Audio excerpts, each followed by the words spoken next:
مشاهد لا تراها إلا في حرب الشوارع، تراشق بالحجارة وتهشيم لنوافذ الحافلات، صراخ يملأ الأرجاء، وجرحى مثخنين بالدماء تفاوتت خطورة إصابتهم. ملحمة أم درمان حين تقاتل الأشقاء على قطعة من الجلد. المستطيل الأخضر إطار محدود جغرافياً، لكنه يستوعب كل الطبقات والأعراق والثقافات والأجناس. إطار حر تتداخل وتختلف فيه المشاعر حسب الانتماءات، أحياناً إلى حد التعصب. تعصب قد يكون أعمى وقد يكون مفتعلاً، وقد يصل إلى توتر العلاقات بين الدول الشقيقة. فمن منا لا يتذكر ما حصل أثناء مباراة مصر والجزائر في إطار تصفيات مونديال جنوب أفريقيا 2010، عندما شاءت الأقدار وانذاك أن يكون التعادل المثالي سيد الموقف بعد مباراتي الذهاب والإياب. ففي مباراة الذهاب فازت الجزائر في ملعب مصطفى تشاكر بالبليدة بثلاثية كريم مطمور، عبد القادر غزال، ورفيق جبور، مقابل هدف وحيد لمصر سجله النجم محمد أبو تريكة. مباراة دارت تحت أنظار حوالي 27,000 متفرج، وانتهت دون تسجيل أي مناوشات أو أعمال عنف، رغم تأهب حوالي 5,000 من الأمنيين تحسبا لأي طارة. خسارة مباراة الذهاب كان يجب تداركها بأي ثمن بالنسبة للمنتخب، منتخب الفراعنة. فمباراة العودة انطلقت في شوارع القاهرة قبل صافرة الحكم الجنوب أفريقي جيروم دامون. كان جميع مساهمين كل من مركزه بلاعب أي دور قد يزيد من الضغط على لاعب وطاقم منتخب الجزائر، حتى وإن تضمن ذلك إصابات مباشرة في صفوف الوفد الرسمي. وابل من الحجارة تعرضت له حافلة منتخب محاربي الصحراء، مشهد أشبه بالرجم أثناء أداء مناسك الحج، واللاعبون بمثابة العدو والشيطان في آن واحد. إصابات كل من خالد لموشية في الرأس، ورفيق حليش أعلى عينه اليسرى، ورفيق الصايفي في يده، لم تكن كافية بالنسبة للإعلام المصري لتهدئة الأوضاع. نظرية المؤامرة كانت حاضرة في الموعد، اتهامات بالجملة من الصحافة المصرية بتلفيق الوفد الجزائري لما حدث وتهويل الأمور، التظاهر بالخوف والإصابة وتكسير نوافذ الحافلة وتخريب المقاعد. سيناريو كتبه ونفذه الشق الجزائري لتغيير مكان إقامة المباراة إلى ملعب محايد. كانت هذه الرواية التي أرادت وسائل الإعلام المصرية ترويجها حينها. وصل التوتر بين البلدين لذروته قبل المباراة، وفي يوم المباراة سلط 75,000 متفرج حاضر في استاد القاهرة الدولي ضغطا هائلا على لاعب المنتخبين. حقق منتخب الساجدين المطلوب الأدنى بفوزه ب2-0 عن طريق عمرو زكي وعماد متعب.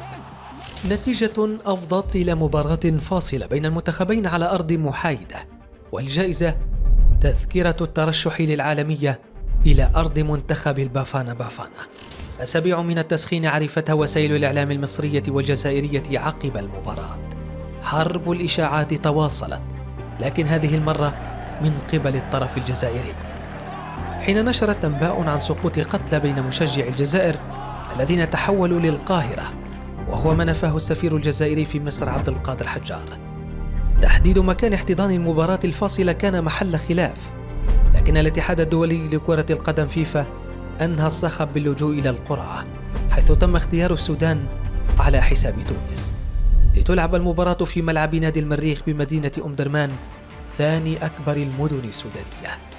أفضلية نسبية للمصريين بالنظر للقرب الجغرافي للسودان، لكن المنافسة ارتقت لتكون مسألة حياة أو موت، وقضية كرامة وطنية.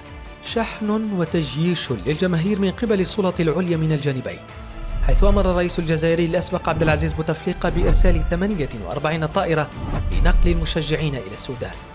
وفي 18 من نوفمبر من عام 2009 كان يوم الحسم. 15,000 أمني من الشرطة السودانية لتأمين حضور حوالي 40,000 متفرج من الجانبين. منتخب مصري يفاجئ الجميع بظهور لاعبيه بين جماهير قبل النزول من المدارج إلى أرضية الملعب بكل ثقة. حركة استفزت أبناء المدرب الجزائري رابح سعدان قبل أن تأذن صافرة الحكم السيشلي إيدي مايي بانطلاق المباراة المجنونة.